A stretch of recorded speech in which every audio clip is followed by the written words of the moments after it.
Now, slain controversial businessman Jacob Juma has been laid to rest amid sustained pressure to the government by the opposition to come clean on his murder. The leaders led by the three CORD principals Raila Odinga, Kalonzo Musyoka and Moses Wetang'ula, as well as Amani National Congress Party leader Musalia Mudavadi, have vowed not to relent until justice is served to the late Juma's family, whom they said had paid his ultimate prize for being a tough government critic.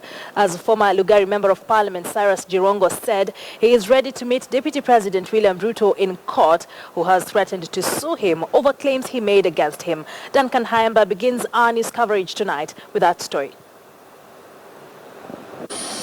Hundreds of mourners thronged Mungore Primary School grounds in Bumula constituency, Bungoma County, for the funeral service of the slain controversial businessman Jacob Juma, who was assassinated last week on Thursday night at the Lenana School. As anticipated, speeches at the service were punctuated by the never-ending unanswered questions on who could have been behind Juma's assassination. We want to ensure the investigations ya Jacob Juma imefanywa na FBI. Hatutakubali mambo yenye wanafanya hapa na hapa.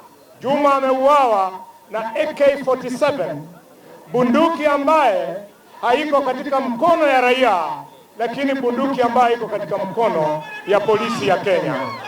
Former Lugari Member of Parliament Cyrus Jirongo, an associate to the late Juma, who sensationally on Thursday claimed and dragged Deputy President William Ruto into the saga, maintained his stance by his word despite the DP threatening to take legal action against him. Kotini tukutane. I'm not bothered.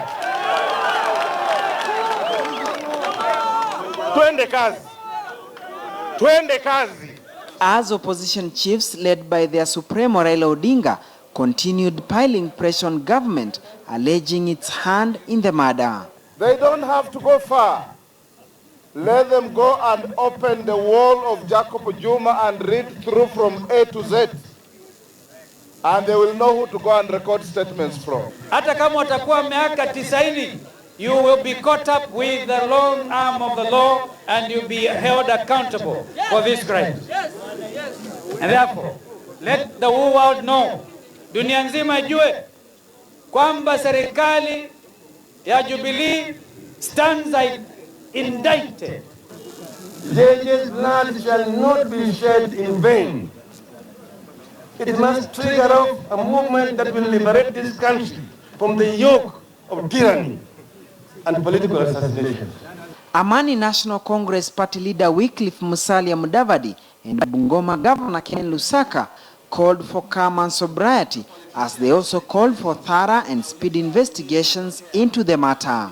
Parliament, the members of Parliament that are here, you prepare and file a motion in Parliament to create a select committee of Parliament, because that is one of the ways to exert pressure on this government. Lazima uchunguzi ufanywe na wishes ya widow. Let the wishes of the widow be respected, that we get an independent investigator to get to the root cause of the death of our beloved JJ. The late Jacob Juma was laid to rest shortly after 4 p.m. at his Mungore home in Bumula, as debate continues on who was behind his assassination and why. Duncan Khaemba, KTN News.